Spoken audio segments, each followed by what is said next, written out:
Quero apresentar para vocês as duas pessoas que vão nos conduzir nesse encontro, né? A Lara Freitas, do Ecobairro, e também o Guilherme Castanha, da Fluxus Design Ecológico. O Guilherme, a gente já em algumas ocasiões trouxe o Guilherme para ministrar palestras também, é um profissional, assim, além de ser muito tarimbado, é uma pessoa de grande humildade, um coração enorme, um profissional realmente assim que faz a diferença no mundo. Ele é engenheiro civil, permacultor, sócio fundador da Fluxus Design Ecológico. Desde 2006, ele integra a formação dele aos princípios do design ecológico na elaboração de projetos de sistemas que são inovadores no manejo integrado de água. Ele é autor de vários artigos, publicações que atendem públicos leigos e técnicos, e também é um excelente palestrante, ativista, membro do coletivo PermaSampa, é cofundador da ONG Humana Terra, co-idealizador do movimento Cisterna Já e diretor técnico da Associação Biosaneamento. Também é facilitador de cursos para técnicos e leigos voltados ao empoderamento no cuidado com a água. A Lara Freitas é arquiteta, urbanista, mestre em gestão urbana e permacultora, conselheira do CADES. CADES é o Conselho de Meio Ambiente, Desenvolvimento Sustentável e Cultura de Paz. No caso, isso de cada subprefeitura, no caso, ela é conselheira CADES das subprefeituras de Vila Mariana e Lapa, e tem feito, né, toda essa interlocução do poder público, essa articulação da sociedade civil, da participação das pessoas, das comunidades, e agora essa junção onde o SESC pode tomar parte nesse projeto, né? Gostaria também, por último, para finalizar, de saudar a Cláudia, que fez para a gente o vídeo, né, de divulgação ao público surdo.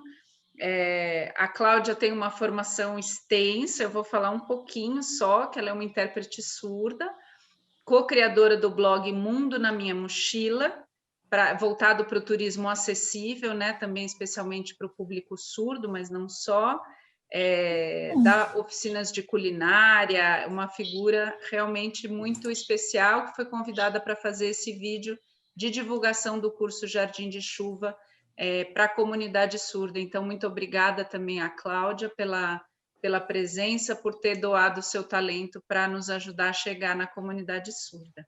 Então, agora já passo a palavra para a gente seguir o nosso curso. A realização desse curso foi uma jornada muito interessante de cocriação, então agradeço também a parceria imensa de dedicação do SESC nessa realização, e principalmente a gerência e coordenação da unidade SESC Vila Mariana, o núcleo socioeducativo, nas figuras da Vânia e Adriana, da Central de Atendimento, e a Central de Atendimento, a Zenaide.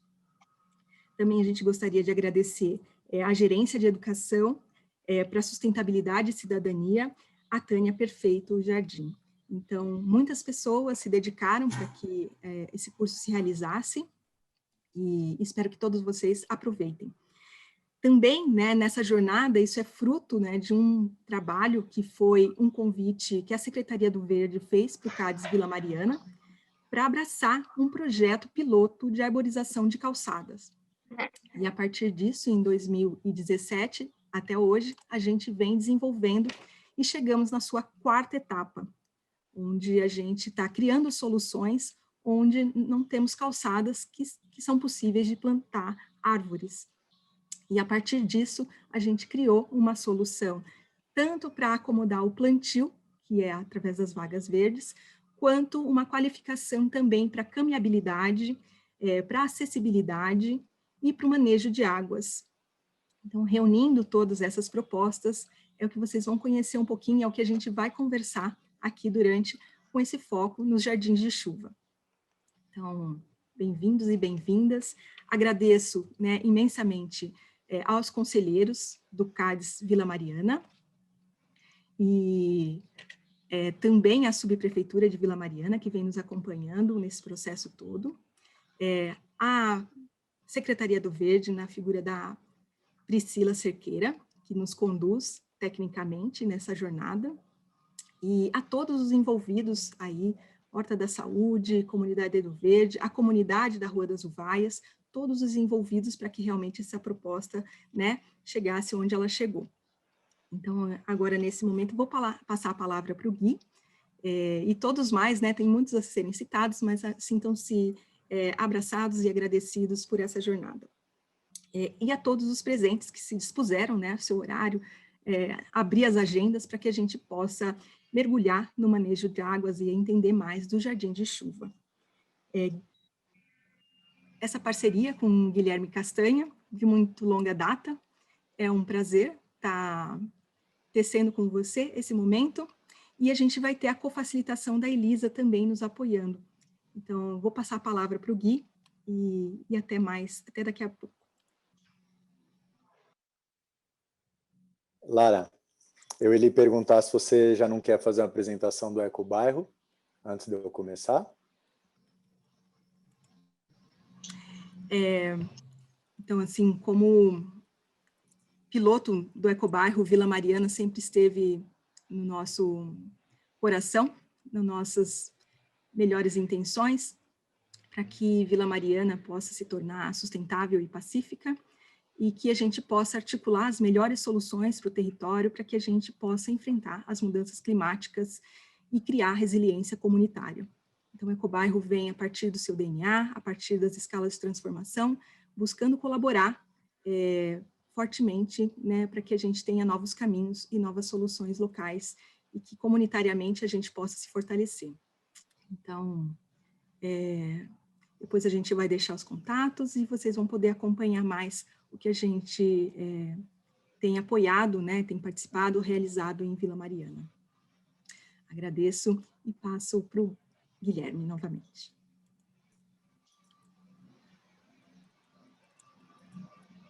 Então, muito boa noite a todos e todas. Queria dar um abraço pessoalmente em cada um de vocês, assim, queria fazer uma grande roda e a gente se saudar e se abraçar e olhar no olho. Gostaria de ver vocês nos olhos e sentir a presença física, mas no momento a gente vai se abraçar à distância e vou honrar a presença de cada um de vocês nessa noite, em que a gente está dando um pontapé incrível para esse movimento de Jardins de Chuva que vem ganhando força Brasil afora. A gente, como a Adri e a Lara comentaram, esse curso ele é fruto de uma tessitura que vem sendo feita há muito tempo.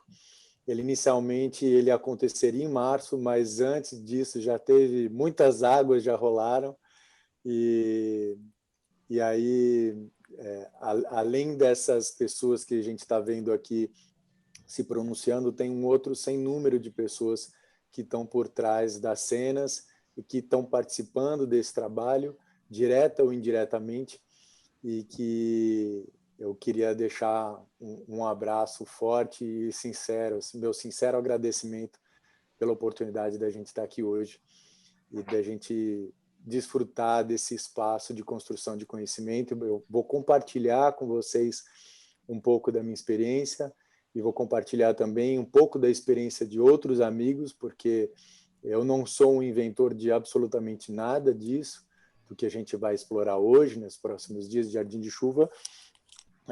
Eu sou alguém que, como vocês, bebeu na fonte de outra pessoa, então a gente segue uma linhagem de transmissão de conhecimento. Eu gostaria de enfatizar isso, porque tem um grande número de pessoas que vieram antes de nós, que abriram caminho para possibilitar que a gente conseguisse trazer e desfrutar e desenvolver o que a gente hoje conhece como Jardins de Chuva.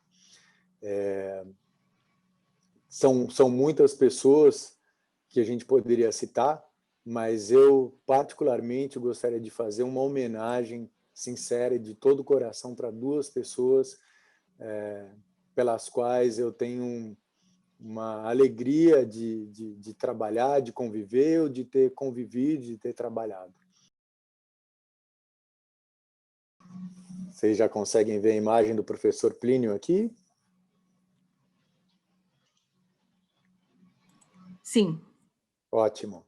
Então, a primeira pessoa é esse figura incrível e chamado Plínio Tomás. Plínio Tomás é um engenheiro formado na Escola Politécnica, sabe-se lá quando, porque desde que eu conheci esse figura em 2007, ele tem a mesma cara, o mesmo jeito, e eu desconfio que ele é quase um imortal, assim. Eu acho que ele é lá da turma do Merlin, deve ter uns 3.000 anos de vida, assim, ele anda passeando por aqui com a gente e deixando essas sementes maravilhosas que ele faz questão de enfatizar essa importância de socializar o conhecimento. Eu tive a graça, literalmente, de conhecer o professor Plínio numa palestra que ele ofereceu no Sinduscom, e sem que eu soubesse, essa palestra acabou servindo como um partido para o primeiro projeto que eu desenvolvi em São Paulo em 2007. Então, por força do acaso ou não, eu estava presente nessa palestra e anos depois acabei tendo o prazer de conhecê-lo pessoalmente e hoje tenho o prazer de trocar muitos aprendizados, sigo aprendendo muito com ele e vira e mexe a gente tem a oportunidade de compartilhar um pouco da nossa experiência, porque o professor Plínio é um pesquisador por excelência e a gente é um pesquisador de campo. A gente, eu digo eu, Fernando Saciotto, que está, né, no grupo, e acredito que muitos outros de vocês aqui, a gente gosta de ler, de estudar a teoria, mas de ir para campo também, de botar em prática. E o Plínio colocou esse livro maravilhoso, escreveu esse livro maravilhoso chamado Poluição Difusa, que é um dos precursores desse movimento de Jardins de Chuva, mas que principalmente preza pela proposta de manejar a água de chuva nas áreas urbanas. Esse é o tema que está por trás de toda a discussão dos Jardins de Chuva. Então, um salve, um abraço carinhoso para o professor Plínio, que não está aqui, mas talvez nem saiba dessa homenagem, mas é um agradecimento sincero a ele. E a esse outro grande figura que, infelizmente, a gente não tem mais a oportunidade de conviver junto, Uli Zenz. Uli é um arquiteto paisagista alemão que viveu aqui em São Paulo e que plantou muitos jardins na terra e nos corações. Uli plantou esse jardim de chuva que foi instalado na Vila Jataí, se eu não me engano, entre 2015 e 2016. Vila Jataí, para quem não conhece, é um bairro da Zona Oeste de São Paulo. E o Uli ofereceu de forma muito generosa, como era característico dele, um suporte técnico, um apoio, uma consultoria para o pessoal do bairro que estava encantado com a proposta de implantar jardins de chuva, de implantar um primeiro jardim de chuva, um jardim piloto, numa área que a subprefeitura também acolheu a proposta de remover a impermeabilização.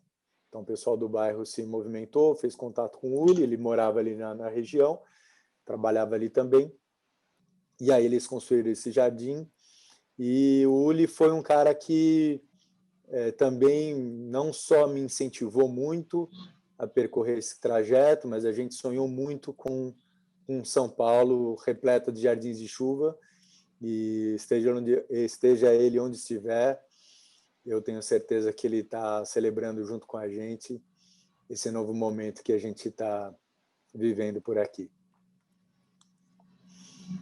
Então, Lara, você quer fazer a sua homenagem também, querida? A nossa homenagem, que tem tudo a ver com a história desse projeto, que é o projeto piloto de arborização de calçada, tem tudo a ver com a história do CADES, Vila Mariana, com os plantios. Essa figura, doutora Ana Primavesi, que nos deixou esse ano, mas que ela dizia para a gente que o segredo da vida é o solo, porque do solo dependem as plantas, a água, o clima e a nossa vida. Tudo está interligado. Não existe ser humano sadio se o solo não for sadio. Então, essa é uma pequena homenagem, lembrando esses mestres que vieram antes de nós e honrando, né, a dedicação e o caminho deles, a gente se reúne aqui para estudar, para mergulhar no Jardim de Chuva e poder realmente aprimorar a nossa prática, o nosso olhar sobre a cidade, sobre o cuidado do solo e como que a gente pode potencializar tudo isso, né? Aqui nesse caso, né, a gente vai ter muito foco em toda a região de Vila Mariana, especialmente na saúde. Então, a saúde, a lembrança da Ana Primavesi nos acompanhe.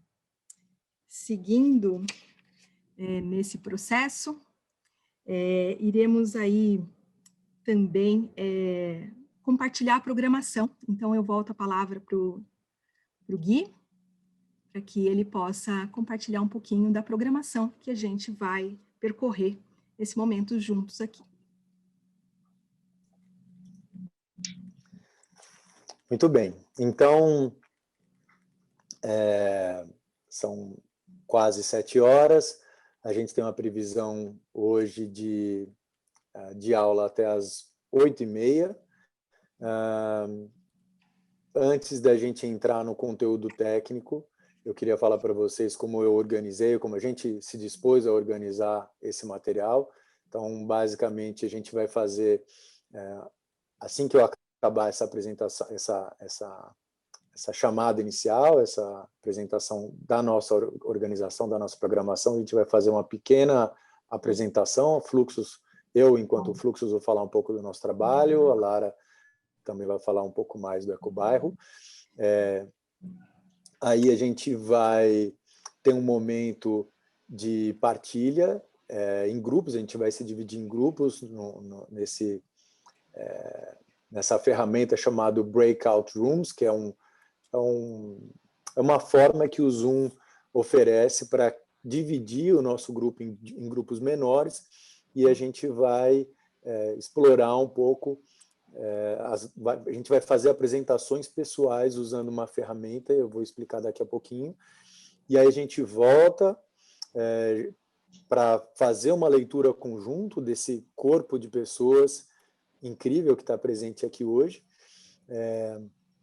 Aí a gente vai fazer uma atividade lúdica de chuva, antes de entrar no conteúdo técnico, e hoje a proposta é a gente fazer uma abordagem mais macro sobre manejo de água de chuva na cidade, enfatizando a relevância dos jardins de chuva e por que jardins de chuva na cidade, e a gente vai discutir muito brevemente algumas tipologias, quer dizer, formas de diferentes jardins de chuva, por assim dizer, tem diferentes maneiras de construir esses jardins de chuva, e a gente vai encerrar com um preparatório com imagens que vão nos levar à Rua das Uvaias, que é onde vai ser implantado um jardim de chuva, Rua das Uvaias, esquina com a Rua Décio, no bairro da Saúde, 1 quadra de distância do metrô da Saúde, onde o pessoal da subprefeitura da Vila Mariana vai estar apoiando a implantação desse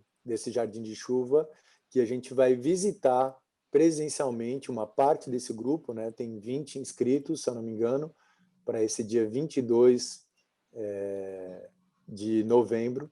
A gente vai fazer a atividade lá de plantio e a gente vai discutir como foi implantado, tá? Mas então hoje é um conteúdo mais geral e amanhã de manhã a gente vai dar uma olhada no conteúdo técnico, explorando ferramentas de dimensionamento e elementos que são relevantes para a gente se decidir pela tipologia, qual tipologia de jardim de chuva é melhor para cada caso, que cuidados eu tenho que tomar com relação a cada uma delas, e a gente vai falar sobre testes de infiltração, sobre avaliação de solo, sobre cálculo de quantidade de água, de velocidade de água entrando nos jardins, de aspectos práticos, de experiências relevantes, coisas que deram certo, coisas que não deram muito certo. É importante a gente trazer para a prática também para esse grupo experiências que não foram tão exitosas, mas que pelo menos deixam uma lição importante, e mais que tudo, o nosso caminho é por aí, a gente vai testando, né? Principalmente quando a gente começa a fazer piloto, pequena escala, onde o tamanho do erro também é pequeno e a gente pode aprender com eles. Essa é uma sabedoria também. Começar pequeno, experimentar, e a partir do aprendizado a gente vai ganhando escala e vai experimentando e vai ousando um pouco mais.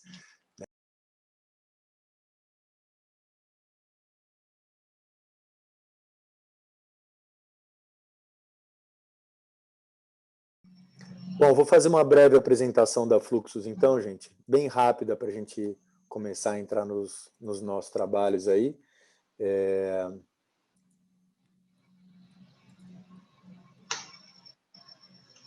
Compartilhando a tela. Bom, gente, então, para quem acabou chegando um pouco depois das introduções que a Adriana fez, eu sou Guilherme Castanha, eu sou engenheiro civil por formação, eu também sou permacultor. Permacultor é aquele cara, aquele figura, aquela pessoa que aplica na prática os princípios, os conceitos da permacultura. A permacultura, assim dizendo, para caso alguns de vocês não saibam, permacultura é uma ciência de design ecológico que foi desenvolvida no final dos anos 70 na Austrália, e por design ecológico a gente entende algo que foi desenhado ou que foi inspirado na natureza. Então, nesse sentido, a permacultura é uma disciplina de design ecológico aplicada à criação de assentamentos humanos que sejam regeneradores, traduzindo, ocupações humanas que tenham, que mais do que sejam sustentáveis, que elas cumpram um papel de restaurar a qualidade de vida e a integridade dos ecossistemas, mesmo com a nossa presença. Muita gente diz que não tem jeito, a gente vive e tem um impacto.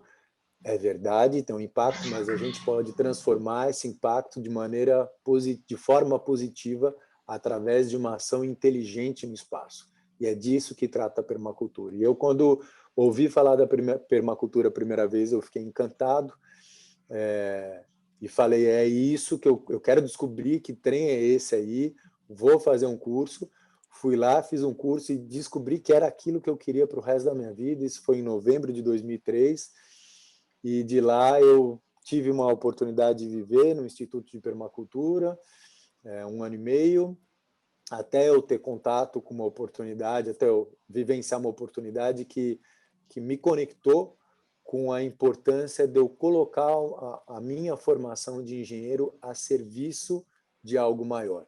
Então, até no começo da minha formação, eu me inspirava pela engenharia com esse potencial impacto de transformação que a gente podia oferecer, mas eu vi que a engenharia convencional era bastante limitada e com relação a realmente trazer transformações positivas, eu me desencantei, desiludi, falei que eu nunca mais ia pagar meu CREA, fiquei anos sem pagar e não queria nada com isso, até eu ter esse momento de encantamento e falar, não, eu entendi, é isso que eu tenho que fazer e é isso que eu vou fazer de agora em diante. Isso foi em 2005, e desde então eu não parei mais, fazem 15 anos, e sigo fazendo, e sigo aprendendo, e sigo, mais do que tudo, procurando compartilhar os meus aprendizados. Então, desde do início, do primeiro dia, eu estava justamente numa oficina, oferecendo uma oficina, e aqui estou eu de novo, seguindo, e espero que assim siga até o final, até onde eu puder,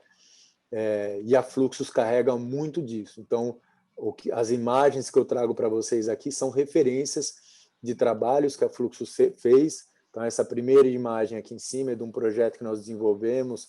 Foi o primeiro projeto que eu, de fato, fiz em São Paulo, depois do meu retorno dessa longa jornada, perambulando pelo Brasil e procurando o meu caminho. Então, é um projeto que está implantado ali na Vila Madalena, na Rua Harmonia, número 57, na frente do Beco do Batman, para quem não conhece. É um projeto que teve na água de chuva um elemento central de projeto. Eu deixo o convite, eu não vou falar muito sobre ele, porque ele não tem jardim de chuva, ele tem uma lógica muito rica, mas quem tiver curiosidade, depois dá uma olhada no site da Fluxus, pesquisa lá no portfólio. A gente também tem aqui um quadro, um recorte de uma imagem de um vídeo no YouTube, eu Reidratando a Paisagem Urbana com Água de Chuva. É um vídeo do YouTube que eu fiz em colaboração com o Paulinho Plá e com o Caio Ferraz, 2 parceiros queridos aí do mundo da água, e eles estão no universo do cinema, e me ajudaram a trazer para uma videoaula de 35 minutos uma parte desse conteúdo que eu vou explorar com vocês hoje. Então, a Fluxus também tem esse trabalho de promoção de conteúdo, de produção de videoaulas, de produção de material aberto, gratuito, para que qualquer pessoa possa livremente acessar, assistir e, na medida do possível, se empoderar, junto com as cartilhas. Então, embaixo, do lado direito, manejo de água, essa é um recorte da capa, de uma cartilha que nós lançamos em 25 de setembro desse ano. Ele é um registro de tecnologias que encaram o esgoto como fonte de recursos dentro da perspectiva do saneamento ecológico. Então, é um guia passo a passo de como você pode reconhecer o teu terreno, buscar escolher a técnica mais apropriada para a tua situação, dimensionar e executar. Então, a gente procurou trazer algo muito mastigado, realmente, para que cada pessoa conseguisse olhar e, na medida do possível, explorar e experimentar, fazer isso por sua própria vontade, né? E aí a gente tem oportunidades como essa de hoje, como cursos que no momento a gente está fazendo à distância. Espero que em breve a gente possa se encontrar presencialmente e fazer coisas juntos. Eu gosto muito de cursos que envolvem oficinas práticas e por isso que a gente também tem um módulo prático como esse que a gente vai fazer agora, dia 22. Bom, dito isso, nós trabalhamos, então, com um conceito principal, que é chamado de manejo integrado da água. O manejo integrado é uma abordagem sistêmica, engenheirística, a gente pode dizer assim, mas o nosso approach, a nossa chegada é a chegada da ecologia. Quer dizer, como é que eu posso projetar?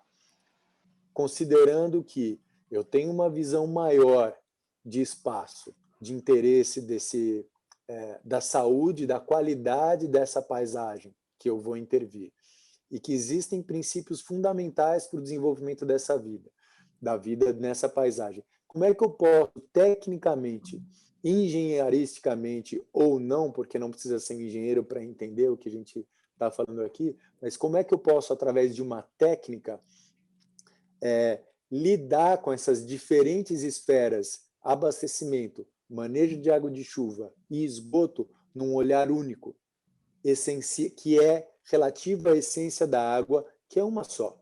Então, na verdade, a água cumpre diferentes serviços dentro da nossa infraestrutura, da infraestrutura das cidades e das casas, para atender essas nossas necessidades, mas, no final das contas, a água é uma só. Então, como é que a gente projeta esses elementos, considerando a água como uma só, mas tomando proveito das sinergias que podem existir dentro desses elementos todos? Então, não vou me dedicar a explicar isso tudo, mas quero destacar para vocês, se vocês enxergarem meu cursor, a gente está falando hoje dessa esfera aqui, tá? Então, a água de chuva está aqui embaixo, mas ela entra nessas outras esferas, na questão do abastecimento e na questão das águas servidas, principalmente quando a gente está falando das relações da água de chuva que foi aproveitada e que passou, então, foi transformada em esgoto, e para aquelas tantas situações em que existe ligação, clandestina ou não, de água de chuva com esgoto, então existe uma conexão direta. Tá? Então, com isso, encerro essa apresentação da Fluxus por agora.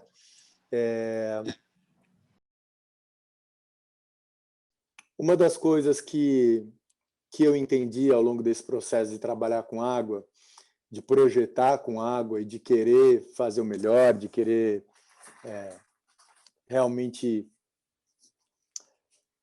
colocar o nosso trabalho a serviço da vida e a serviço da água, é a gente se colocar no lugar da própria água. E aí, para isso, tem alguns exercícios que a gente pode fazer, e um deles é esse que eu gosto muito e que eu quero convidar vocês para fazer agora junto comigo. Então, eu vou fazer o seguinte, eu vou fazer alguns movimentos corporais e vou fazer alguns sons. Por exemplo, a gente começa estalando o dedo, tá?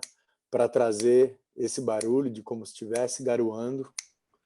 E aí eu vou fazer, vocês podem começar a repetir, vocês repetem seguindo o meu movimento para garoar aí onde vocês estão, tá? Cada um de vocês estalando o dedo, pode estalar os dois, pode estalar em ordem diferente. Ativar o som. Tá? Vamos começar. Então, garoa chegando. Aí a gente pode... Segue garoando. Aí a gente pode fazer barulho do som da chuva caindo com um pouco mais de força. Olha que bonitinho.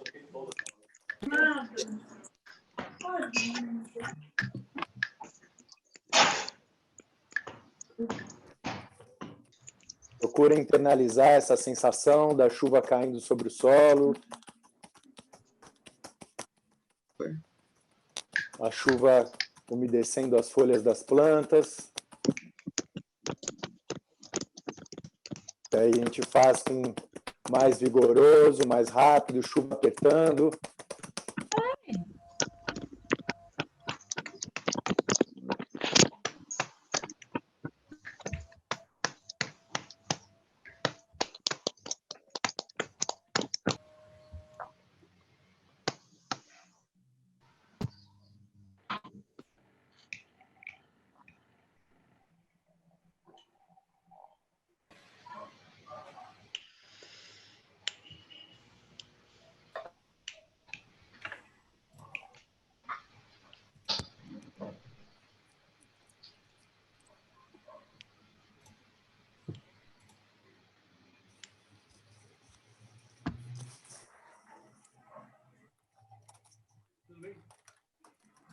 Então, agora que a gente está devidamente encharcado pela chuva e somos água, a gente vai fazer essa jornada de procurar se colocar no lugar dela e, a partir dessa compreensão, a gente se esvaziar das nossas ideias, essas ideias pré-concebidas, dos preconceitos, e como a água, o que a água faz, por essência, é servir. Ela serve a todas as formas de vida, sem julgamento, sem resistência, ela simplesmente serve. Então, desse lugar do serviço, que a gente possa se inspirar na água como modelo, como referência, e possa internalizar isso dentro do que a gente está se dispondo a fazer. E aí eu começo, então, trazendo manchetes de jornal de São Paulo, retiradas de alguns jornais entre final de 2013 e 2014.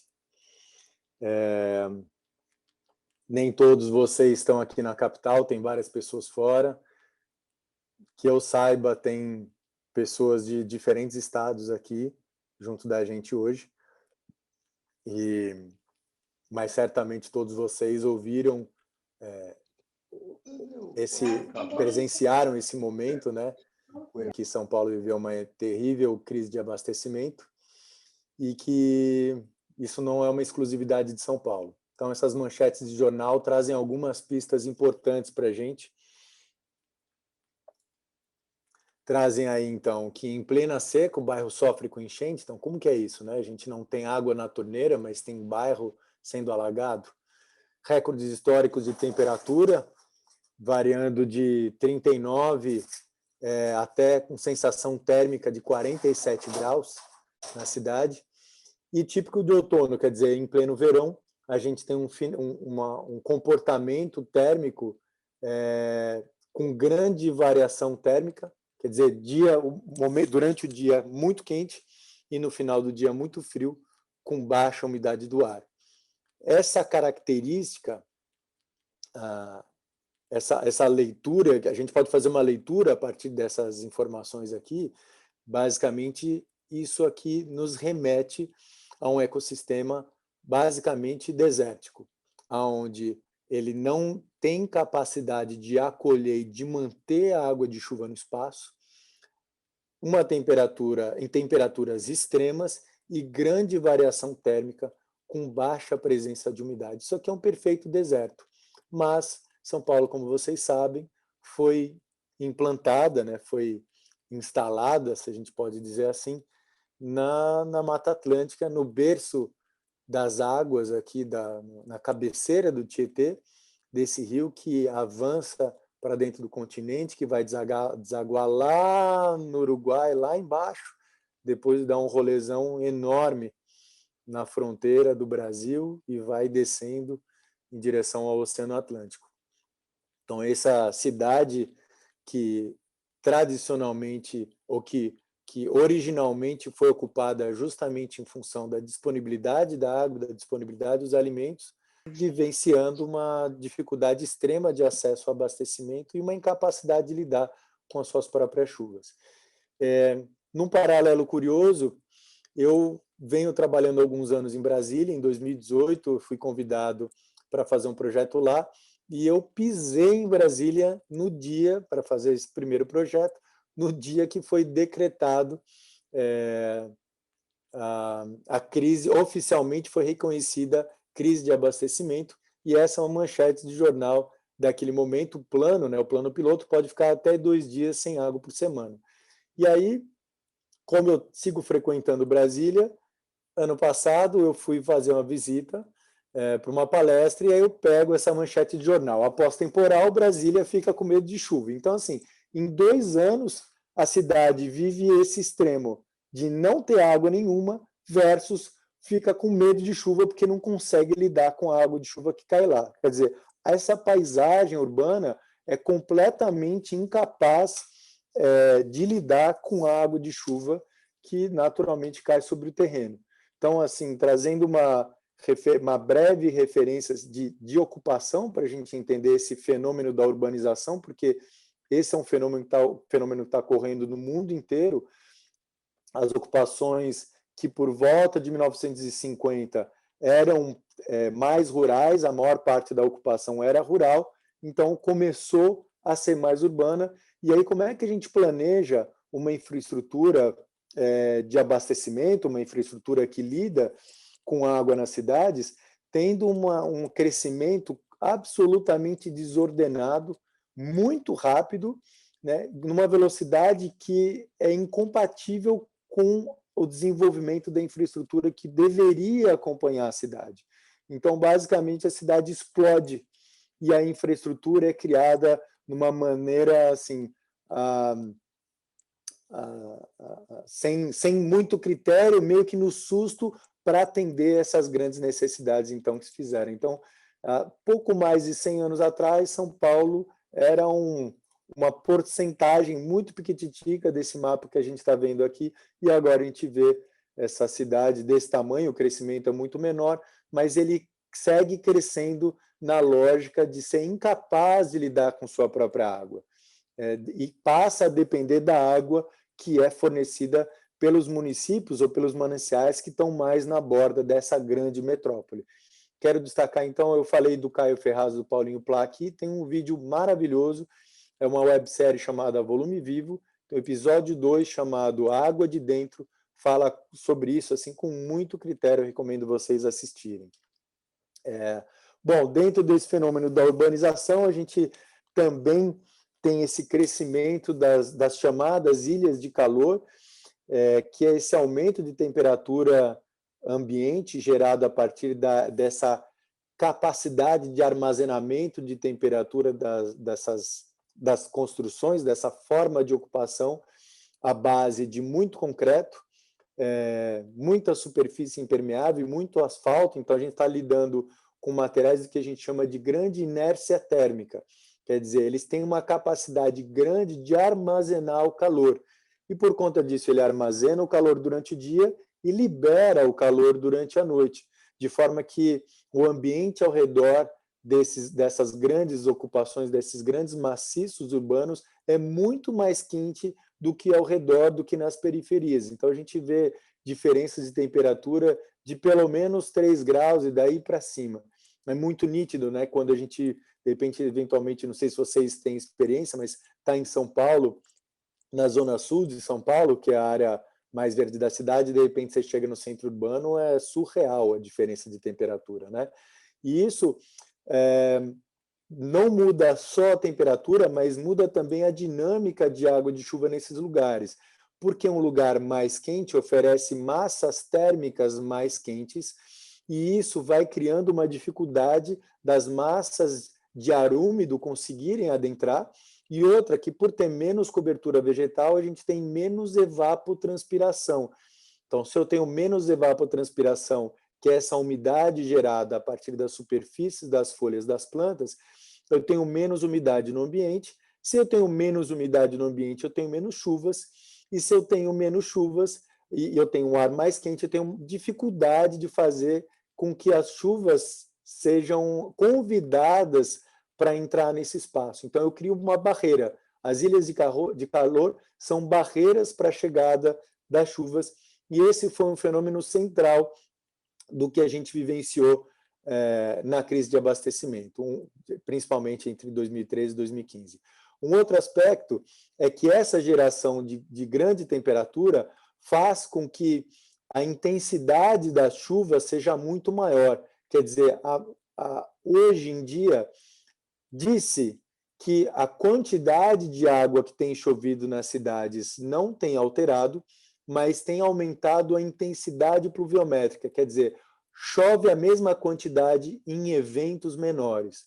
Então, para uma cidade que tem sua infraestrutura global de água completamente comprometida e que é planejada sem a menor compreensão dessa necessidade de planejar de maneira sistêmica, lembrando que a água é uma coisa só, então manejo de água de chuva, abastecimento e esgoto tem que ser planejado sempre de maneira integrada. Como as cidades não têm isso, e a gente tem essa grande intensidade de chuvas acontecendo, a gente tem um caos completo nessa infraestrutura que foi criada. Bom, como é que a gente vai saindo desse caos que a gente criou para um cenário que pode nos inspirar? E aí, essa melhor imagem que eu posso trazer para vocês, melhor mesmo seria a gente estar junto, sentado na beira de uma cachoeira e estar dentro da água aí, curtindo e brincando, mas por hora que a gente tem uma imagem de uma pequena queda d'água, num entre tantos córregos que tem aqui no entorno da metrópole, uma pequena quedinha d'água, a gente vê todo esse musgo cobrindo as pedras, uma vegetação também bem cobrindo, forrando toda essa superfície. A gente tem a impressão, olhando essa imagem, a sensação de um lugar absolutamente úmido, né? Existe toda uma dinâmica, toda uma série de lições que um ambiente natural como esse pode nos oferecer. Então, é dentro desse espírito do design que eu, há tempos atrás, chamava de design para abundância, eu hoje reconheço como a necessidade da gente olhar para a natureza e se inspirar nela para a nossa sobrevivência. Não existe outro caminho para a gente viver nesse planeta, nós, os nossos descendentes, essa forma, nessa lógica de ocupação que a gente vive, se a gente não trabalhar em conjunto com as regras, com as instruções que nos são dadas. Então, o primeiro passo que acontece no ambiente degradado para ele caminhar em direção a um ambiente restaurado, um ambiente clímax, quer dizer, um ambiente absolutamente pleno, né? É um aspecto que é a promoção das estratégias para retenção de água. Então, existe uma inteligência dentro dos ambientes naturais, da natureza como um todo, que é a da promoção da vida. Vida promove vida. Existe uma tendência à restauração, existe uma tendência à purificação. Então, trabalhando em conjunto com a natureza, a gente pode acelerar esses processos de restauração. Então, esse é um convite para todos nós, de jardineiros de chuva, para que a gente possa, de alguma maneira, contribuir com esse movimento de restauração, mesmo dentro dos ambientes urbanos, que é um desafio, é o desafio que a gente tem e é o desafio que está nas nossas mãos, que está à nossa disposição para conquistar.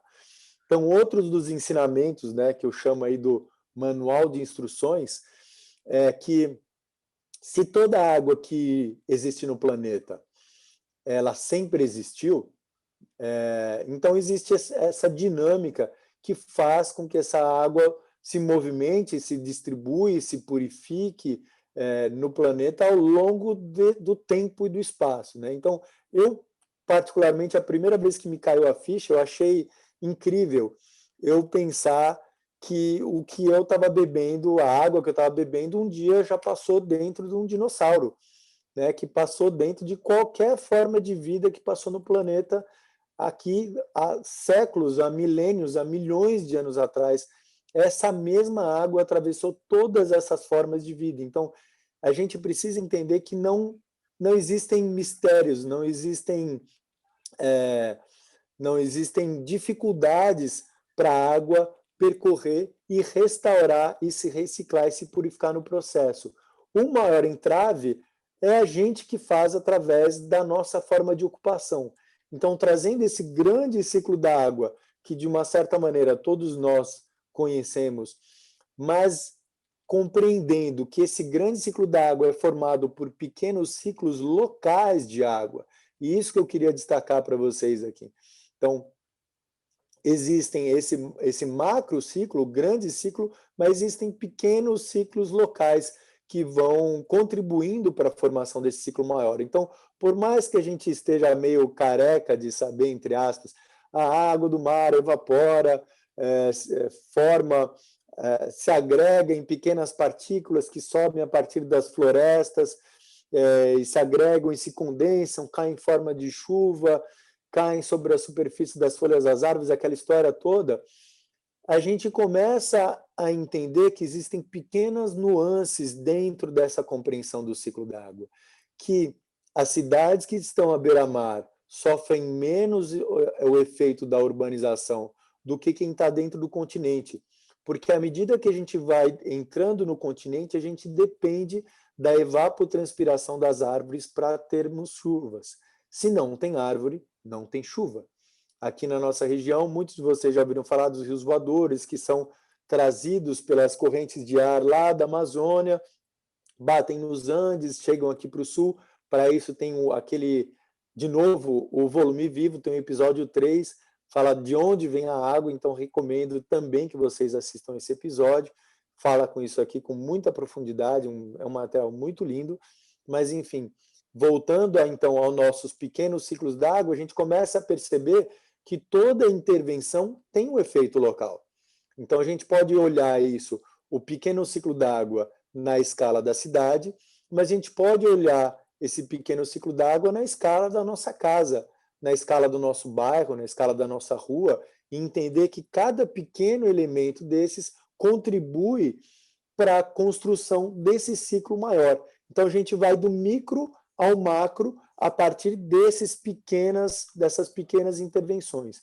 E aí uma outra imagem de referência para a gente se inspirar é que no ambiente restaurado, no ambiente íntegro, vamos chamar assim, a maior parte das chuvas é gerada por ela mesma.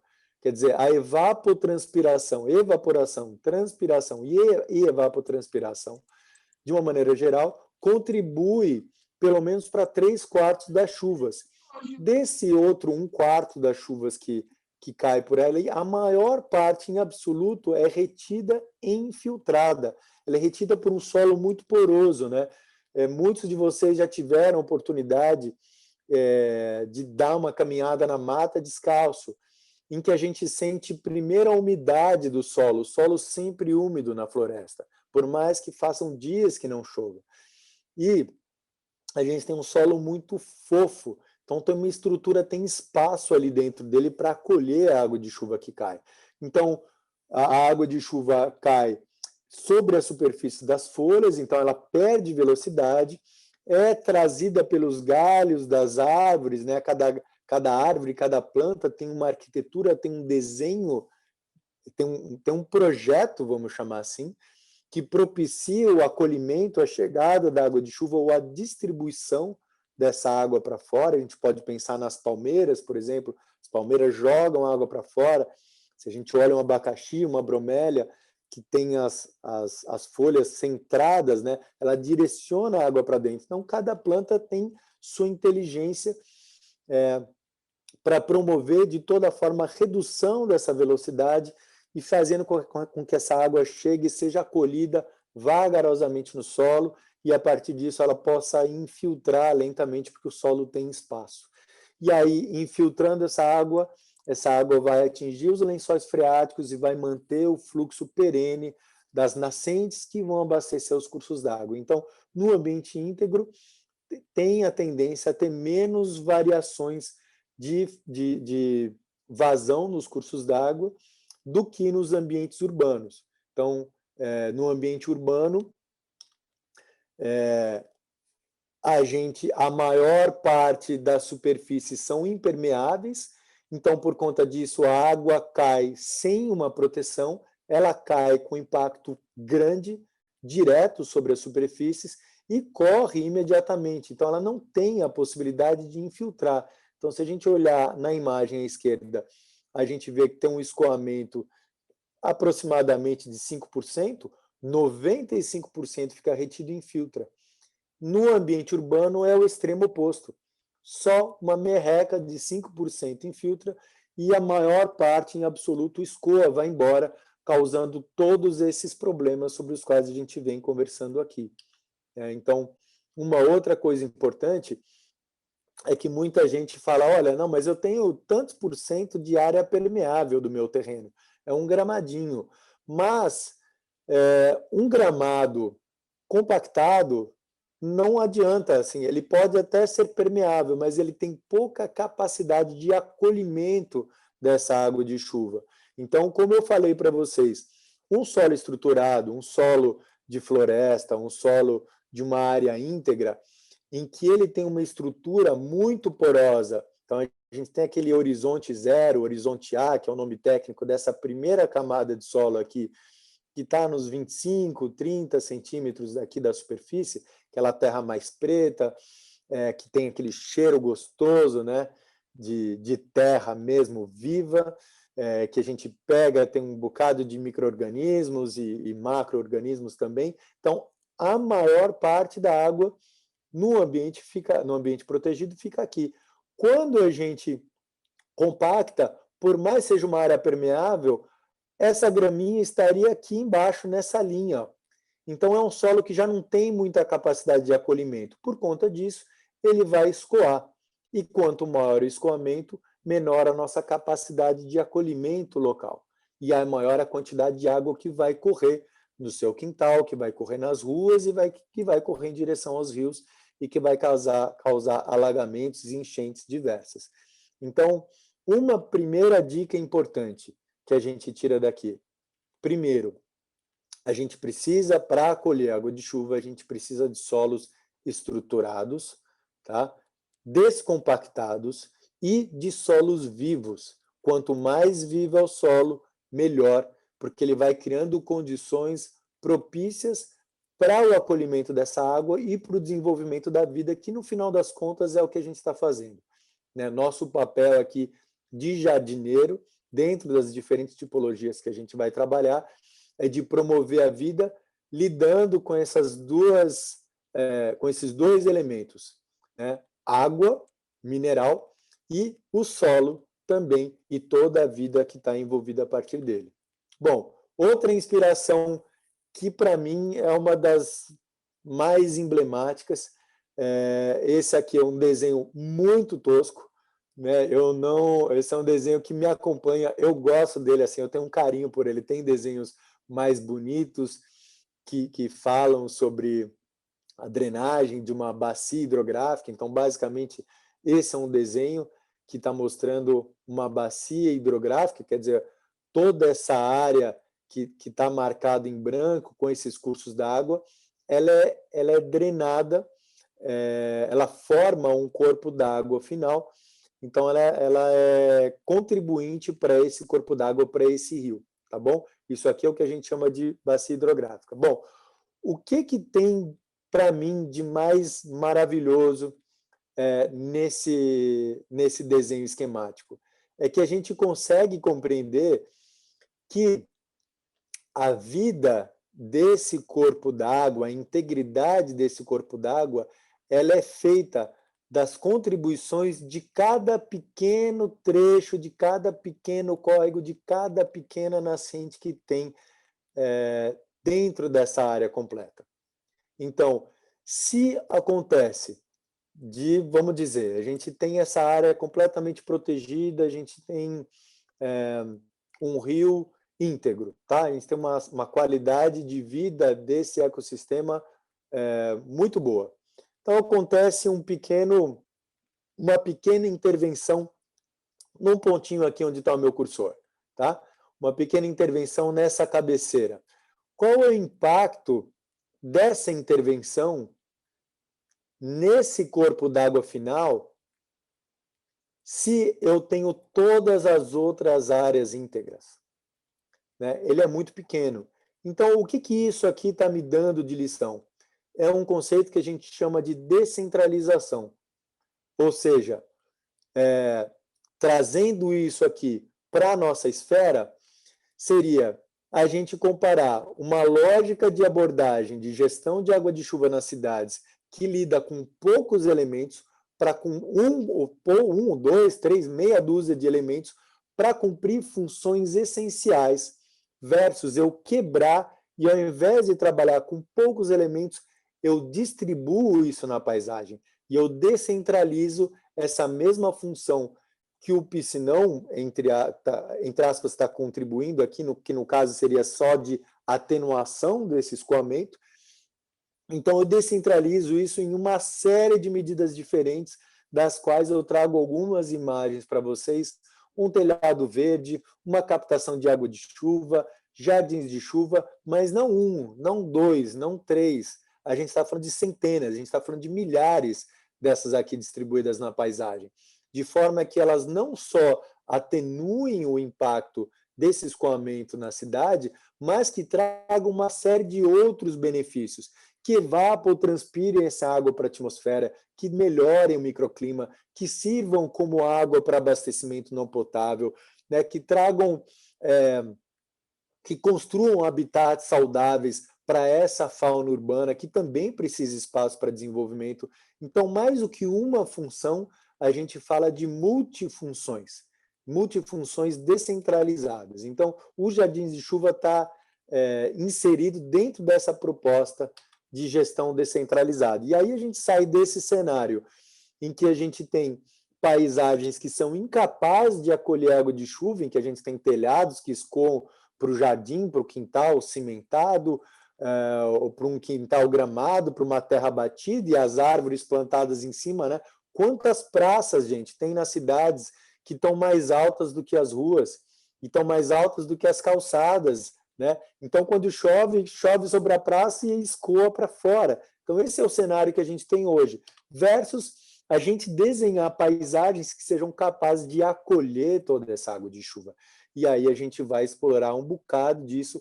Hoje a gente vai centrar a discussão na questão dos jardins de chuva, mas tem esse site incrível que é o Harvesting Rainwater, está aí o link para vocês depois acessarem. E esse site ele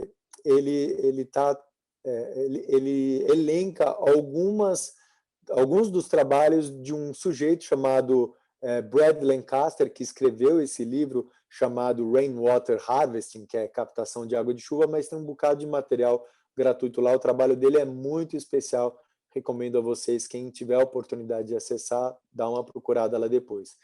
Bom, e aí chegando aqui na nossa esfera, então, a gente começa a lidar com essa descentralização, com o uso desses elementos todos para cumprir essas funções de jardins de chuva, espelho d'água, cisternas, canteiros drenantes, pavimentos permeáveis, tetos verdes, isso na escala de prédios, escalas de casas, e assim, tem uma infinidade de diversidade de tetos verdes, tem tetos verdes com plantas de porte maior, com terra, sem terra, com palha, com grama, sem grama, sabe? Eu não vou entrar nesse mérito aqui, mas quero mais do que tudo destacar essa necessidade da gente usar uma composição de elementos para cumprir essa função de acolher, distribuir, de filtrar, de purificar, de devolver a água limpa, de permitir que a água cumpra o seu ciclo mais pleno. Então, a gente pode falar de canteiros drenantes, como essa imagem, que basicamente é uma floreira, né? Eu lembro muito quando era moleque, que tinha muita floreira nas frentes das casas. Hoje em dia eu quase não vejo mais dessas floreiras, e a primeira vez que eu vi isso eu fiquei encantado. Falei, perfeito, são floreiras que acolhem a água de chuva e tem um elemento que a gente pode configurar isso de tal forma que ela filtre também a água de chuva e saia puro no final. Isso tem uma similaridade com a tipologia do canteiro pluvial que a gente vai explorar hoje também. Então, aí a gente pode falar de pavimentos permeáveis, lembrando que pavimento permeável ele precisa estar sobre um substrato, sob uma base que seja, acima de uma base que seja capaz de acolher a água de chuva que atravessa ele. Então, não adianta colocar pavimento permeável em cima de terra socada, em cima de terra compactada, porque não vai servir para nada. A água não vai ser retida, não vai ser infiltrada. Então, a gente precisa ter uma base porosa embaixo.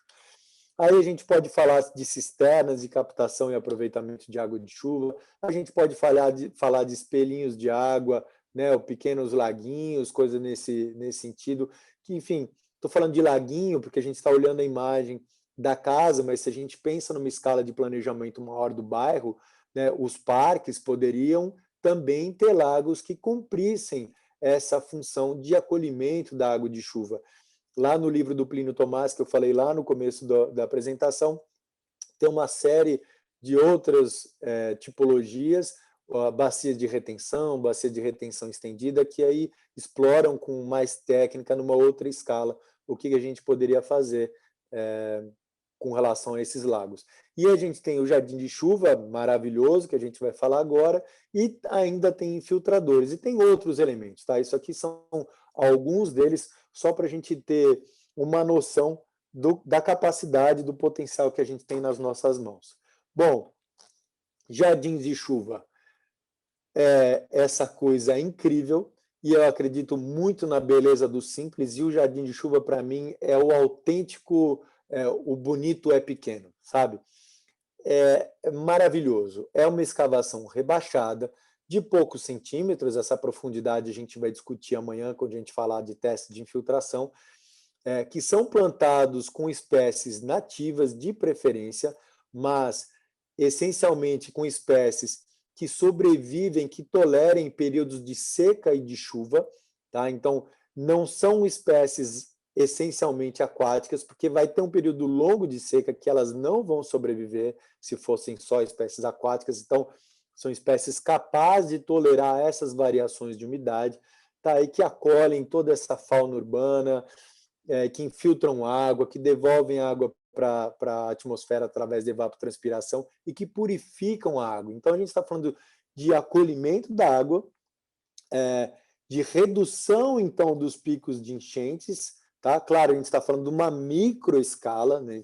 Um jardim de chuva não vai mudar a cidade, mas uma combinação de centenas de jardins de chuva pode e muda radicalmente, e muda também a qualidade da água que é escoada. Bom, aonde que entra essa história toda das plantas?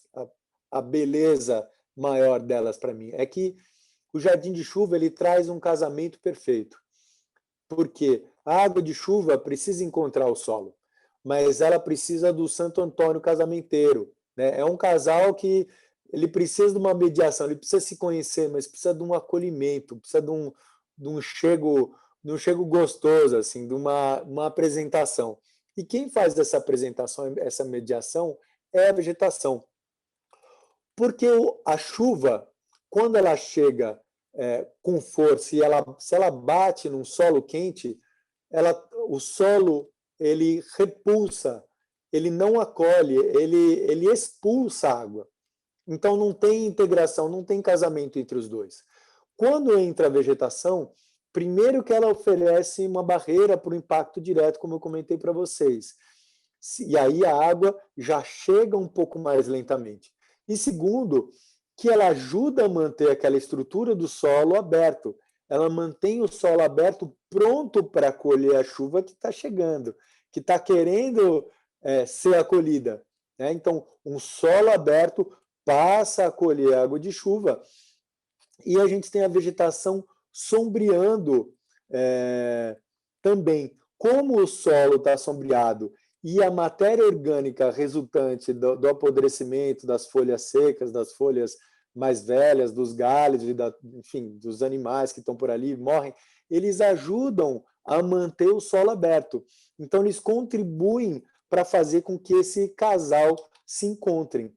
Né? E aí, ele também tem essa função maravilhosa de reduzir o efeito das ilhas de calor que a gente falou. Então, aí trazendo isso para um efeito mais prático, né? Esse é um projeto que eu gosto muito, que é o projeto do Largo das Araucárias, é um projeto que eu tive a oportunidade de desenvolver especificamente a parte da água de chuva, do jardim de chuva, dentro de um projeto maior, que foi concebido por outras tantas pessoas, pelo Nick Sabei, pelo Ricardo Cardim, pelo Sérgio Reis, o Pete Webb, tinha outras pessoas, o Fê Sacioto, que está aqui com a gente, também participou, Luiz de Campos, lá do Rios e Ruas. Então, teve uma contribuição de muitas pessoas de um espaço que antigamente era um posto de gasolina ali no Largo dos Pinheiros, aqui em São Paulo, muitos de vocês conhecem, ali no Largo das Batatas.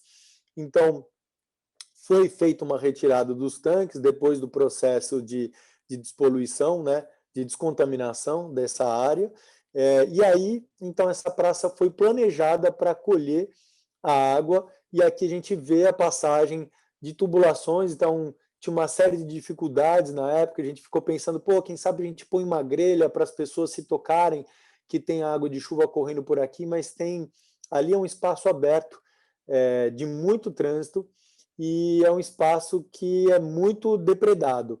Então, a gente falou, olha, vamos trabalhar com estruturas que sejam mais robustas, para a gente garantir que isso funcione bem. Então, a gente optou por trabalhar com a instalação de tubos enterrados dentro da calçada, que conduzem, então, a água que vem vindo da sarjeta e levam para dentro da praça. Então, a gente vê aqui espaços escavados, aqui uma área com pedras grandes para a chegada da água. Tá? Aqui a gente também vê esse desenho. Então, toda vez que a água chega, eventualmente com muita velocidade, a gente precisa trabalhar para reduzir essa força que ela vem chegando. Tá? E aí a gente usa pedras para reduzir essa velocidade. Então, só para vocês terem isso presente, a gente vai falar de dimensionamento amanhã, mas quando a água chega numa velocidade maior do que 2 metros por segundo, que é uma velocidade que já poderia eventualmente até trazer uma instabilidade para alguém que está andando na rua, tá? Se alguém está andando numa área que está sendo que está alagada e que está com a água nessa velocidade, poderia inclusive perder equilíbrio e ser levado, ou no mínimo cair ali, se machucar, enfim. E aí, do lado direito, a gente tem a primeira foto, de novo o Fê Sacioto estava lá, registrou essa foto, se eu não me engano, 17 de janeiro de 2018, e 8 meses depois a gente tem exatamente o mesmo lugar, o banquinho aqui não me deixa mentir, tá? O banquinho aqui em cima, o banquinho aqui embaixo, o mesmo lugar, zero de irrigação, gente, zero, absolutamente nada de irrigação artificial, só água de chuva, plantas escolhidas com muito critério. Nick e Ricardo escolheram várias dessas plantas, amanhã a gente pode falar um pouco sobre elas, mas é um lugar que tem uma vida que independe do período do ano, ela está transbordando sempre, incrível, de insetos e borboletas, assim, é muito especial esse lugar. E aí a gente tem um pequeno vídeo que foi registrado há acho que menos de um mês atrás, para a gente mostrar um pouco como esse jardim de chuva está funcionando na prática. Tá? Então, a gente tem aqui, vou dar um clique no vídeo para vocês assistirem, vou narrando um pouco essa cena, só para a gente ter isso mais presente. Então, a gente vê aquelas 4 tubulações recebendo água de chuva aqui. Opa. Cortou. Perdão. Então, ela vai levando para dentro do jardim. Tá? A gente tem áreas alagáveis aqui, a gente vê a lâmina d'água bem presente nesse entorno. E vê umas massas vegetadas na lateral. Vê a velocidade com que a água está entrando. Isso aqui era uma chuva forte, tá, gente? Foi num desses dias de chuva bem intensa nas últimas semanas aqui. A gente vê a quantidade de água que está entrando. Tá? E a gente vê isso um pouco mais distribuído aí numa tomada mais aberta. Tá? A gente vê a lâmina maior aqui e ela vai sendo conduzida um pouco mais para trás.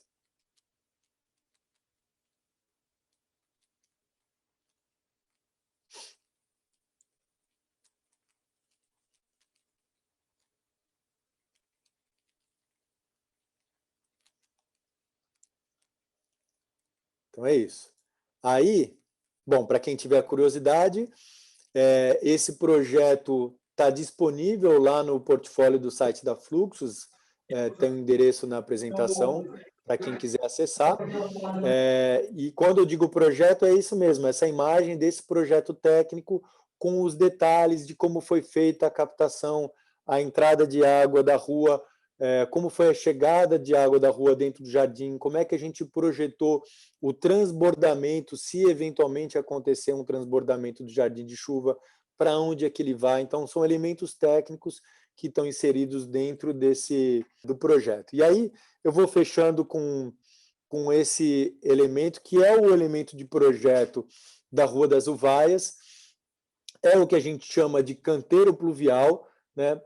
A gente chama de jardim de chuva, assim, de uma maneira mais genérica, mas ele tem um nome técnico de canteiro pluvial porque é um canteiro, né, ele está confinado, ele está restrito num espaço geralmente longilíneo, né, e ele está inserido num espaço urbano aqui, nesse desenho, né, para colher a água de chuva da sarjeta.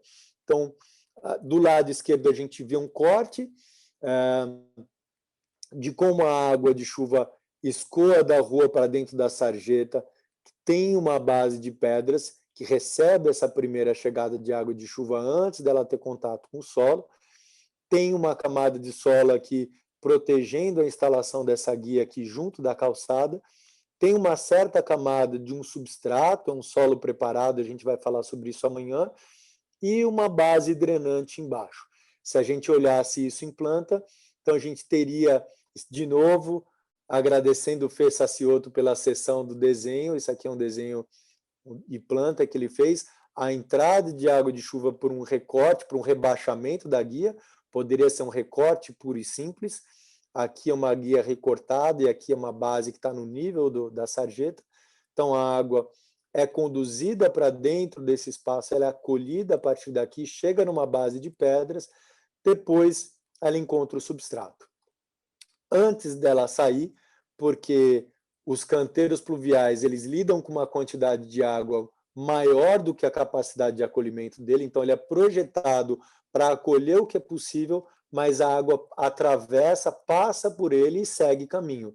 Ela segue mais limpa e uma parte da água segue retida e, quando possível, também infiltra. Então, aqui imagens mais clássicas de outros canteiros pluviais, são imagens de fora do país, mas que são imagens talvez mais conhecidas de todos vocês, quem já andou pesquisando canteiros pluviais, jardins de chuva, certamente se deparou com algumas dessas imagens. Tá? Então, o nosso tempo por hoje está encerrando. Eu quero abrir espaço justamente para a gente poder ter um tempinho mais para para ser explorado, para a gente conversar e trazer algumas questões daqui entre nós. O restante do conteúdo, esse finalzinho, a gente abraça amanhã. Então, eu vou parar. Aliás, eu vou encerrar com imagens da Rua das Uvaias, para a gente se despedindo desse momento, para a gente se localizando também no o que a gente vai fazer e aonde que a gente vai fazer. Então, aqui, Rua das Uvaias, e aqui, Rua Décio, tá? Esses são os 2 jardins de chuva que a gente vai discutir, que vão ser implantados a partir da próxima semana pela equipe da Subprefeitura da Vila Mariana, para a gente entender onde a gente está, uma imagem aérea do Google Earth. Então, esse jardim de chuva está aqui, um aqui e outro aqui, Rua Décio, Rua das Uvaias, tá? O relevo, ele é mais alto aqui em cima, na Rua Décio, e ele vai caindo nesse sentido da Rua Décio, e uma parte entra na Rua das Uvaias. Aqui em cima, uma outra imagem um pouco mais distante, para a gente entender. Então, o metrô Saúde está aqui, tá? Avenida Jabaquara, daqui de cima da Jabaquara, ele corre por aqui, então, Rua das Uvaias cresce um pouco mais adiante, e para a gente entender esse contexto, né? O Jardim de Chuva está nessa pontinha aqui, essa Rua das Uvaias, e a gente está dentro da bacia do córrego da microbacia do córrego Paraguai. E aqui, que é essa pontinha aqui, que contribui para dentro do córrego Uberaba, tá? Então, a gente está aqui entre o córrego Ipiranga, córrego Uberaba, córrego Traição, para a gente começar a olhar para essa paisagem como sendo composta pelos rios que verdadeiramente estão na cidade, estão escondidos dos nossos olhos, mas que a gente pode contribuir através da nossa ação. Então, por hora é isso. Eu acho que a gente abre para algumas colocações. Lara, quer fazer algum comentário? Pode fazer pergunta, Gui? Sim. Eu gostaria que a gente tivesse... Tudo bem, a Cira agora vai fazer a primeira pergunta, e na sequência eu pediria para o grupo já ir colocando a sua pergunta no chat. E assim a gente vai desdobrando as perguntas, comentários. Cira, coloca a sua pergunta e eu peço para que o restante do pessoal faça isso via chat, e o Gui pode ir compartilhando a resposta. Obrigada. O Gui, a gente vai chegar a conversar um pouco sobre a questão da declividade, porque aqui na Lapa tem uma proposta de fazer jardim de chuva, mas na Rua Septiba, e ela tem uma estrutura bem, um relevo bem, até a baixada da água, ela vem do alto ali da Amadeu de Come, lá do alto da Serra Corá, Heitor Penteado, e vai até a base do córrego do Tiburtino, lá embaixo, na Rua Tito e tal. Então, ela é longa e ela tem um desenho bem inclinado. Então, essa é a minha pergunta, assim, como trabalhar, se a gente vai chegar aqui a abordar isso.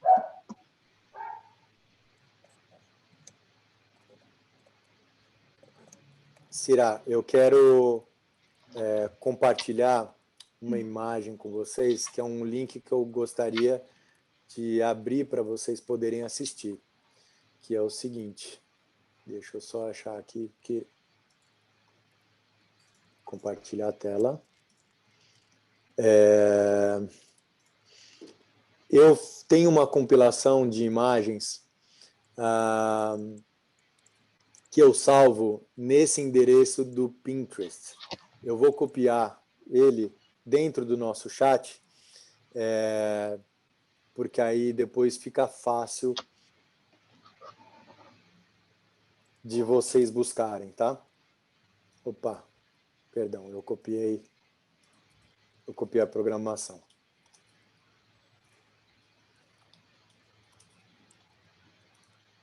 Bom, dito isso, dentro dessa pasta, dentro desse site, tem uma pasta chamada IV nas vias, que é uma sigla de infraestrutura nas vias. É uma compilação de várias imagens em várias situações diferentes, e aí tem jardins de chuva em áreas bem inclinadas, em áreas radicalmente inclinadas, e quais foram as estratégias usadas. Então, basicamente, a gente lida com platôs, tá? Eu não vou conseguir entrar no detalhamento dos jardins de chuva em áreas inclinadas, mas quero deixar esse link como uma referência para você, e quero falar também que uma das propostas que a gente está fazendo para esse curso é que no encerramento desse curso a gente abra um grupo no WhatsApp para a gente conseguir contribuindo uns com os outros. Então, que a gente possa contribuir com experiências próprias, com dificuldades, com questões que vão aparecendo no meio do percurso, para que a gente possa se apoiar ao longo do percurso de cada um de nós. Tá? Então, talvez a gente não consiga responder todas as perguntas no curso, mas a gente segue com um canal aberto para a gente seguir construindo muitas soluções de agora em diante.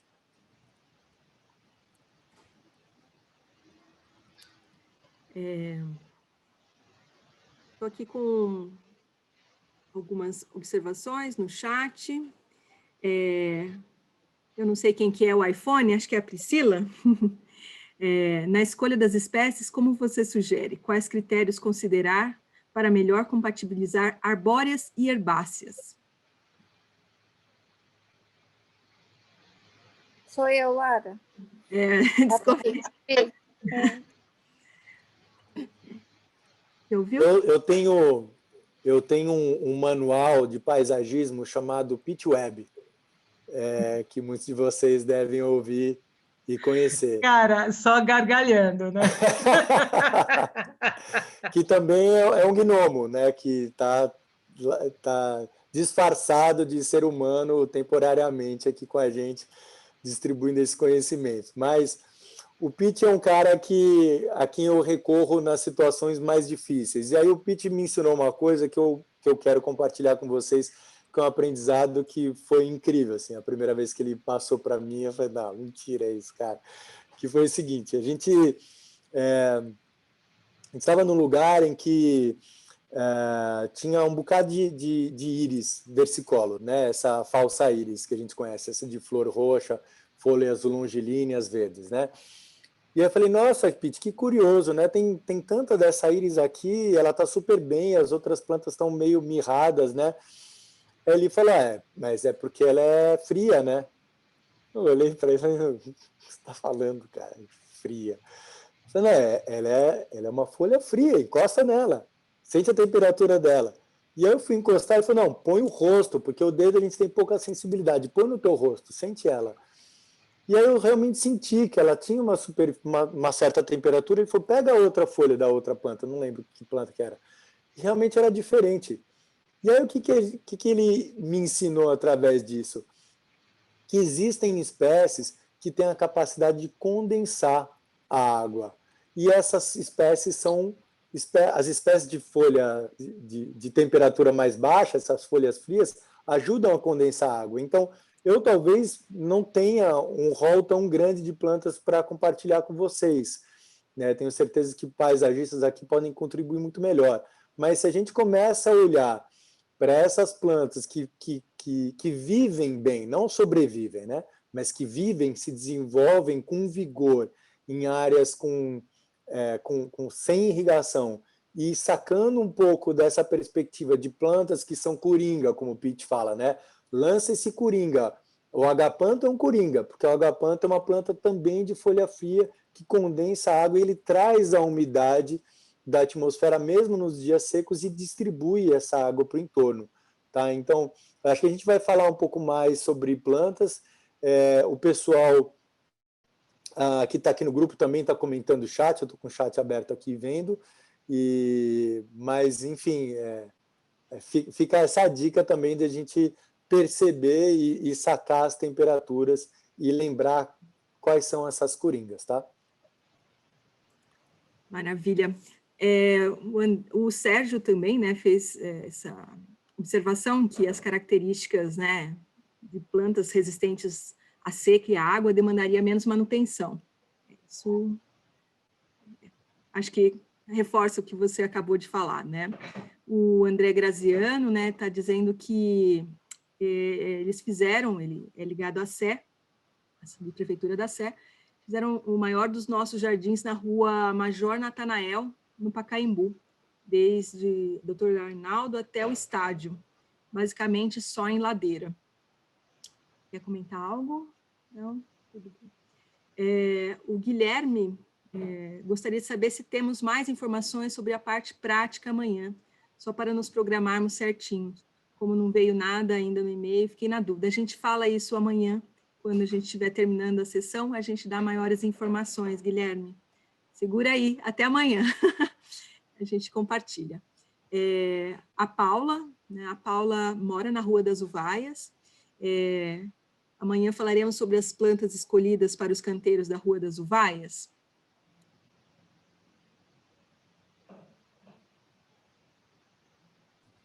Nós não temos plantas escolhidas ainda para o canteiro das Uvaias, tem uma lista de possibilidades, né? Aí a gente pode conversar sobre elas com certeza. A Cira também está comentando, né? Bem bacana o trabalho da CE. E tem um jardim de chuva que virou cultivo de feijão na Barra Funda. A Cira está trazendo aí uma informação interessante. Patrícia de Almeida. Qual a melhor forma de trabalhar a ideia com a população, relacionando os estreitamentos de vias? Tive bastante dificuldade na discussão da efetividade em uma praça. Arquiteta Eliana presente. Ok. Fizemos um jardim, o André também, Graziano. Fizemos um jardim, a população plantou feijão, deixamos lá, pois ajudam no início. Acho que tem mais uma pergunta. Juliana fez acima. Ju, deixa eu ver onde é que está. Gostaria de saber se existe algum sistema para filtrar os resíduos que chegam no jardim, ou possivelmente podem chegar. Legal, eu vou começar por essa última, porque esse é um tema que traz muitos questionamentos, né? Eu lembro, nos primeiros projetos de jardins de chuva, sempre vinha essa preocupação, não, mas vai juntar sujeira, vai ficar uma imundície, isso, aquilo. E aí, o que eu digo assim de cara é, ok, se o jardim de chuva não acolher a sujeira, para onde vai a sujeira? Vai para os rios. Então, o que é preferível a gente fazer? Lidar com a sujeira dentro do jardim ou deixar ele correr para dentro dos rios? Né? É um desafio, tem áreas mais sensíveis, né? A questão da presença dos resíduos sólidos, mas eu sou do partido da gente acolher, da gente permitir a entrada de resíduos dentro do jardim. Também por uma questão de função hidráulica. O que eu estou querendo dizer com isso? Se eu barro os resíduos na entrada do jardim, eu posso criar um acúmulo. E esse acúmulo pode barrar e pode impedir a entrada de água de chuva no jardim. Então, a minha abordagem eu faço aberturas grandes e largas e generosas, para não ter lugar para ficar nada atrolhado, entupindo e bloqueando o acesso da água. A água precisa ter acesso livre para o jardim. O jardim é feito para acolher a água e tudo aquilo que ela está trazendo consigo. Né? A água é um veículo da vida, mas é um veículo que também transporta tudo que entra em contato com ela a partir do momento que ela começa a caminhar com velocidade. Então, eu sou desse partido, eu nunca faço barreira alguma e acolho os resíduos. Aí a gente tem um trabalho de manutenção, de fato, de tanto em tanto a gente tem que fazer uma manutenção, fazer uma limpeza, e aí isso faz parte do envolvimento da comunidade do entorno. Então, alguém perguntou, não anotei aqui, né, como é que a gente trabalha com a população? Eu acho que esse projeto que a gente está fazendo das Uvaias e que o Ecobairro vem fazendo há muito tempo, né, na sub da Vila Mariana, né? Não é um trabalho de meia dúzia de semana, gente, é um trabalho de anos, né, de construir essa lógica que está culminando nesse momento de jardim de chuva. Então, eu acho que a Lara e a Elisa têm muito mais competência do que eu para falar sobre isso, porque é um processo super longo, é uma construção linda, assim, que tem uma maturidade para ter chegado no Jardim de Chuva, sabe? Não é uma coisa que foi empurrada, olha, vamos fazer aqui e acabou. Não, é uma construção coletiva com a comunidade, fruto de muita discussão, de muita sensibilização, né? Então, a minha dica, assim, para a gente cortar meio rápido, né, porque tem outras questões aqui, é que realmente é uma construção e num espaço público, ainda mais quando tem uma presença mais presente da comunidade, exige um engajamento e envolvimento das comunidades para serem discutidas, né? Gui, eu gostaria de, só rapidamente, pedir para Priscila falar um minutinho o espírito desse projeto. Pri, você poderia compartilhar esse espírito? Vamos lá. Bom, ele começou lá em 2017, a gente tinha sempre lá na secretaria, as pessoas nos procuram muito para, a gente gostaria de fazer um projeto conjunto com a prefeitura para fazer plantio de árvores e tal, mas as pessoas sempre focam na área livre, né? Identifica uma praça ou um pedaço do parque e entre aspas, é um lugar mais fácil de se plantar, entre aspas, porque tem sempre outras dificuldades envolvidas, né? E aí a gente conversou com o pessoal do CADES Vila Mariana na tentativa de fazer um projeto piloto para incentivar, testar, né? E incentivar a implantação de arborização em calçadas. Por isso que é projeto piloto de arborização de calçadas. Identificamos lá um quadrilátero ali na saúde para testar a chave arborizar, que é um instrumento que a gente tem dentro do manual, que nos ajuda a escolher a melhor espécie, né, de acordo com o ponto ali na calçada. E esse quadrilátero tem ruas com as mais diferentes características, né? Calçada um pouco mais larga, passível de receber arborização, calçada bem estreita, Avenida Jabaquara, que tem fluxo de pedestres intenso na calçada, mais corredor de ônibus também. E o outro objetivo seria a gente tentar melhorar a diversidade de espécies arbóreas. Até por isso que eu fiz a pergunta, viu, Gui? Porque aí, quando a gente vai tentar fazer a arborização em conjunto com o Jardim de Chuva, que tipo de espécie que a gente tem que escolher? São outros critérios, além desses que eu estou falando, de alocar e de compatibilizar com a infraestrutura urbana que já existe, né, nas ruas. E um dos pontos principais desse projeto é trabalhar em conjunto com a população.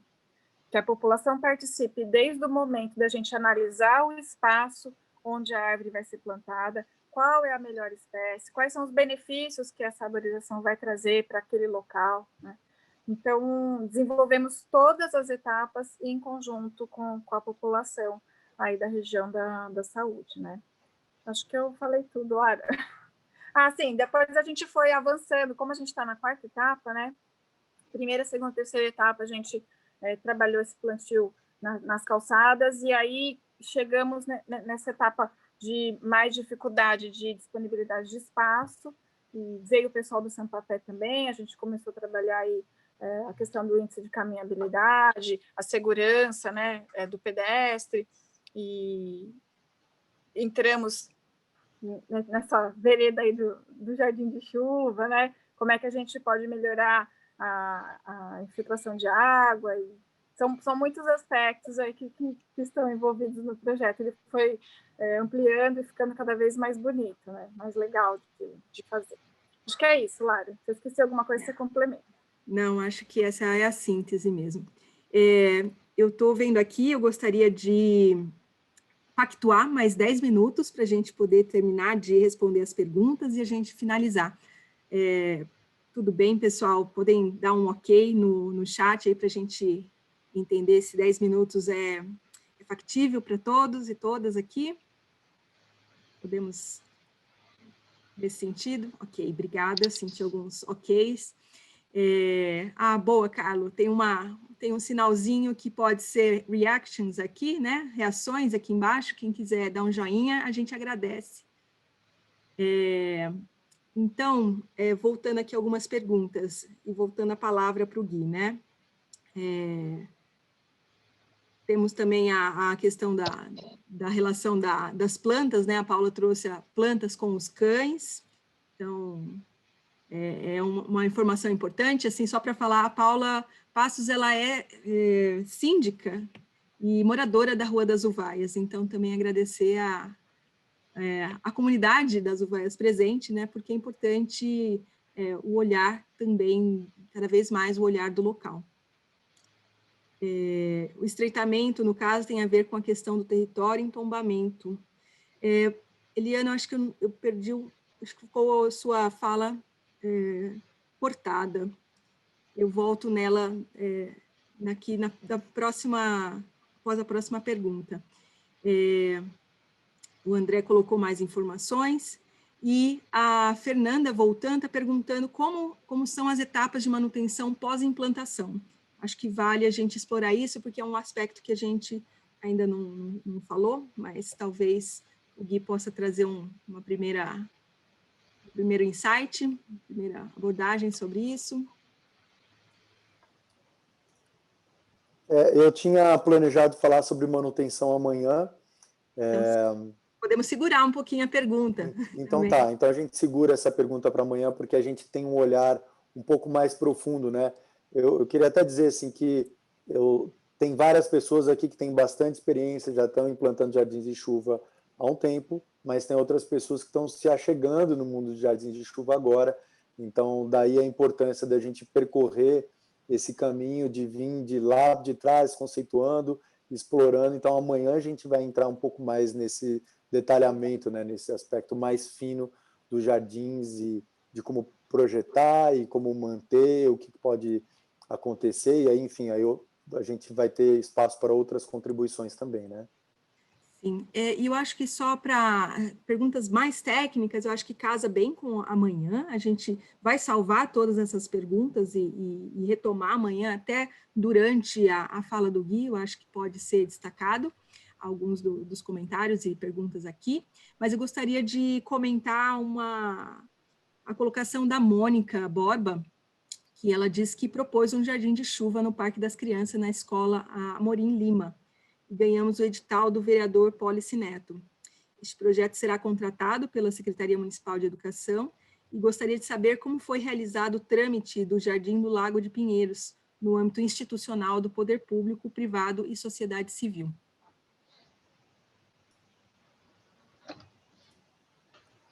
No Largo teve um investidor privado que bancou. Ele é um ativista ali da região e que se dispôs, enfim, ele tinha essa oportunidade, né? A subprefeitura abriu essa possibilidade de fazer uma intervenção naquela região, a subprefeitura também não tinha recurso e esse investidor bancou, então foi por aí, e aí as pessoas participaram do projeto, né? Mas ele custeou tudo, ele custeou, aliás, ele custeou material, inclusive, e mão de obra. Tá? Tem uma série de outros projetos acontecendo na cidade, cada um de uma natureza diferente, mas esse especificamente o Largo das Araucárias aconteceu dessa forma. Tá? Então teve todo um rito, né, um diálogo com a subprefeitura, no sentido da gente avaliar o cadastro, né, de redes, o que estava passando embaixo, tinha tubulação de água, não tinha, a gente vai falar um pouco mais sobre isso amanhã, tubulação de água, de esgoto e gás, isso, aquilo, tinha autorização, e a partir dessa autorização do ok, para fazer que realmente foi-se para campo, né, mas teve um diálogo construído com a subprefeitura por um bom tempo mesmo. Olha, acho que a gente está aí, chegamos no nosso acordo de tempinho, né? Só vou ressaltar que a Cira falou que a escolha das espécies colaboram com a estabilidade, o André trouxe que isso tem uma relação profunda com a manutenção, então eu acho sim que a gente está com os elementos aí para a gente hoje descansar, dormir, refletir, e amanhã a gente poder aprofundar na parte mais técnica, né, nos requisitos, nos detalhes, com o Gui vai trazer, e a gente acho que poderia fazer um acordo, então, de ir terminando agora.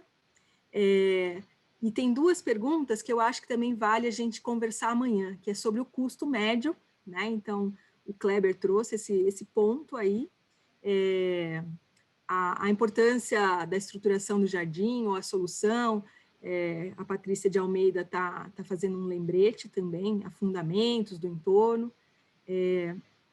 Então, acho que temos bastante perguntas, já que meio que abrem, né, a nossa conversa de amanhã. Eu gostaria de agradecer muito os nossos intérpretes, né, tratando aí de um tema bastante específico e que eu vi que eles, né, estavam super atentos, trazendo todos os detalhes. Então, super agradecer Vinícius e Lívia. Agradecer a todos vocês que mantiveram as câmeras fechadas, né? Então, essa colaboração, os microfones fechados. Então, agradecemos aí muito a cada um de vocês. E até amanhã. Então, Gui, quer terminar alguma palavra de saída? Obrigado, gente. Estou aqui só feliz, aqui transbordando alegria e felicidade de a gente ter concluído esse passo hoje, importante, e lembrar de novo que amanhã é um conteúdo de dimensionamento, um conteúdo aplicado, tá, sobre os jardins de chuva, que a gente vai fazer das 10 ao meio-dia. De novo, o convite, cheguem um pouquinho antes, e vai ter uma parte prática para um número menor de inscritos que vai acontecer no outro dia. Então, eu vi alguém falando de prática, só para ter certeza, amanhã a aula é no Zoom, tá? De novo, 10 ao meio-dia. Durmam bem, sonhem com chuva e nos vemos amanhã. Adriana, você gostaria de dar uma palavra de saída? Não, só agradecer e aguardar o dia de amanhã. Esse reforço que o Guilherme fez seria o recado que eu daria mesmo, e amanhã nos encontramos. E eu gostaria de pedir agora para todo mundo ligar as câmeras, para a gente fazer uma última foto aí do grupo, guardar esse momento aí para a posteridade. Então, aqueles sorrisos assim incríveis, todo mundo segura, congela. Eu preciso tirar de todas as telas, então segurem aí o sorriso. Vamos lá. Fiquem firme. Primeira foto. Segurem aí. Força. Mais um minutinho. Olha a chuva! Isso! Muito bem! Todo mundo chovendo. Viva! Mais um pouquinho. Segurem o sorrisão. Muita chuva. E maravilha. E aí, foi. Boa noite, bons sonhos, muita chuva. Tchau, tchau para todo mundo. A gente se encontra amanhã.